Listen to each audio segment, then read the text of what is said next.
Fucking drunk, back again with yet another attempt of a beer review. What I'm going to review just now is a Czech beer. It's one that I reviewed in my channel about 5 years ago, and it's a Budweiser Budvar, 5% in the Richter scale, all the way from the Czech Republic, which was pleasing to see. When I picked it up, I actually thought they're going to have to be brewing this in the UK now under license, but I was quite pleased to see it's not. So anyway, Budvar Czech Var, or the Czech Var it's called. It's got all sorts of different names. It's all to do with the Budweiser thing in America,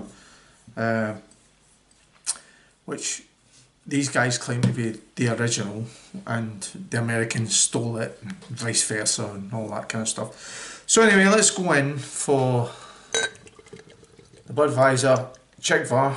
We've got a pour going on here. Got in my best lager glass, believe it or not, my Heineken glass, because it shows up the beer pretty well. I've not had this beer since the last time I reviewed it. It's 5 years since I last had this lager, but I did enjoy it many years ago. How many years was it now? This is what, 2018.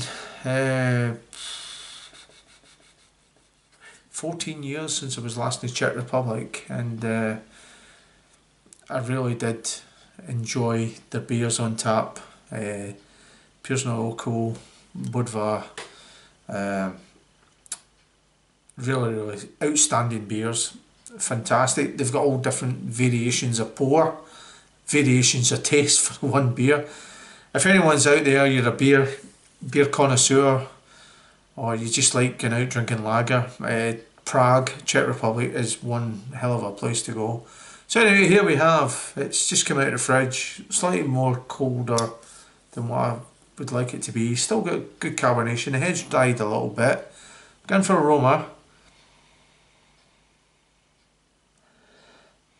getting a sort of like strawy, grassy type aroma to it. It's got that lovely sort of like Czech funky smell that you know you're going to get. It's amazing, like, so you travel around Europe and you try all the different beers in Europe, the Germans, the Czechs, the Dutch. They've all got that sort of unique smell that you could probably pick up a Dutch or a German beer and smell them all at the same time as well as this, and you'd be able to tell which is which. Maybe not the beer, but where it's coming from. It's got a lovely aroma anyway. So anyway, it's a 5% beer. The Budweiser, the original Budweiser. The Budvar. So anyway, so fucking drunk drinking Budweiser Budvar. 5% in the Richter scale. Let's see what it's all about. Slangy Var.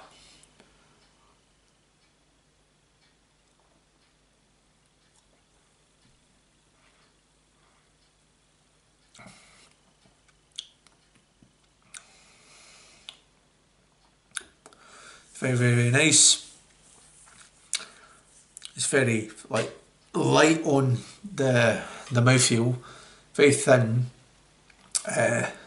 It's not got that like what you would expect if you were going to compare this, if you've never tried this, to the American Budweiser, which it lets itself down in the UK because it's so thin and it's tasteless.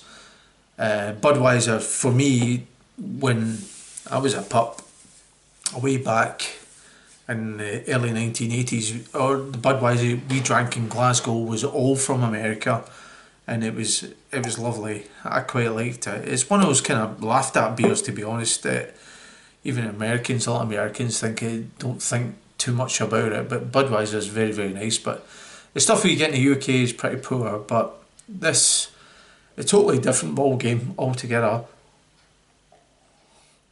American Budweiser's got that rice sort of adjunct taste to it. This has got a soft, creaminess to it. It's got a little bit of grassiness. Very smooth, very easy. 5% beer, very sessionable. Sort of like a lot of guys out there would go, oh, it's a 5% lager. Give me a pint of Tennent's. It's a premium lager. You're going to like it.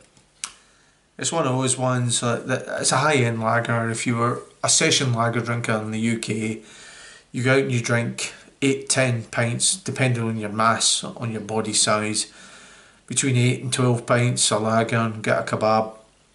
You're not going to do that with this, because this is quite easily drunk, and after about 6 or 7 pints you'd be absolutely pissed, I would reckon. Well, guys my age would be anyway. Very, very nice, very, very subtle, very, very smooth, and it's a revisit for So Fucking Drunk from the Budweiser. So what am I going to rate? What am I going to give it? I can't remember. 5 years ago I reviewed this. I think I give it an 8 out of 10, and you know something, it's not changed. It's good enough to get that. Maybe my taste buds have changed a little bit. A lot of people would watch this video and say, oh, I remember that, I enjoyed that video 5 years ago. Not video, that beer 5 years ago, and well, I think it's shit now. I had it last week. But at the end of the day, it's an import. It's still made in the source, which ticks boxes for me right away. And another thing as well, it's probably one of those ones you would have a couple of cans. It's pretty pricey actually in Scotland. It's £6 for 6 cans. Little small cans, £6. I could buy craft beer, same price, but I opted for that. So anyway, if you've seen the Budweiser Budvar before, you liked it, you didn't like it, drop a line below. It's one of those beers that you could actually put a little whiskey on the side. Shh, don't say anything to the wife. You could put that on the side, you enjoy it, because there's a lovely creaminess about it. I quite like. I didn't catch that the first time round. So anyway, So Fucking Drunk drinking Budvar. The Budweiser Budvar.